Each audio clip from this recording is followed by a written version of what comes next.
Megastar Chiranjeevi గారి రికార్డ్ని కూడా break చేసిన అల్లు అర్జున్, అంటే అది కూడా యాక్టింగ్లో అని చెప్పేసి అయితే ఇప్పుడు చాలామంది అల్లు అర్జున్ గారి ఫ్యాన్స్ దీన్ని చాలా హ్యాపీగా షేర్ చేసుకుంటూ ఉన్నారు. మరి అసలు ఏ విషయంలో రికార్డ్ని బ్రేక్ చేశారు? సో ఖచ్చితంగా రీసెంట్గా కేరళలో అయితే ఫిల్మ్ఫేర్ అవార్డ్స్ జరిగాయి అనమాట. అక్కడ అల్లు అర్జున్ గారికి పుష్ప 2 గాను అవార్డు అయితే రావడం జరిగింది బెస్ట్ యాక్టర్ కేటగిరీలో. సో అలాగే తేజ సజ్జా గారికి కూడా బెస్ట్ యాక్టర్ అవార్డు వచ్చిందనమాట హనుమాన్కి, అంటే అది క్రిటిక్స్ తరపున.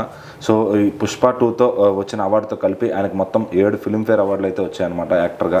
సో అంటే చిరంజీవి గారు మధ్యలో ఒక 10 ఏళ్ళు గ్యాప్ తీసుకున్నారు. సో దాదాపు మళ్ళీ ఖైదీ నెంబర్ 150 అప్పటి నుంచి రీఎంట్రీ ఇచ్చారనమాట.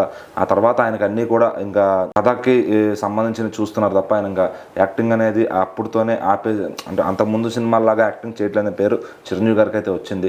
సో మరి ఆయన 10 ఏళ్ళు గ్యాప్ తీసుకోవడం, తర్వాత వచ్చిన సినిమాల్లో వాల్తేరు వీరయ్య, ఖైదీ నెంబర్ 150, రీసెంట్గా వచ్చిన మనశంకర్ ప్రసాద్, ఈ మూడే ఫ్యాన్స్ని కూడా సాటిస్ఫై చేసిన సినిమాలు అనమాట.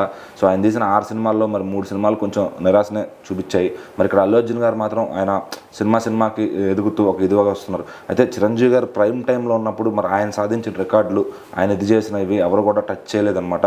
బట్ అల్లు అర్జున్ గారికి ఏంటంటే అలా కుదురుతూ వస్తుంది.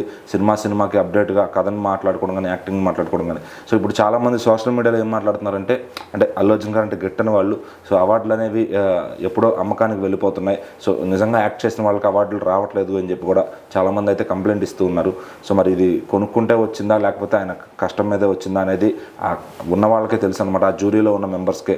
సో ఏ అవార్డులు కొంటారు, ఏ అవార్డులు నిజాయితీగా ఇస్తారు అనేది దానిపైన సోషల్ మీడియాలో అయితే రోజు చర్చలే జరుగుతూ ఉంటాయి. సో అవన్నీ పట్టించుకోరనమాట. అల్లు అర్జున్ గారు ఏంటంటే ఆయన పని ఆయన చేసుకుంటూ వెళ్తారు, సినిమాకి ఆయన మెట్టు ఎక్కుతూ వెళ్తున్నారు.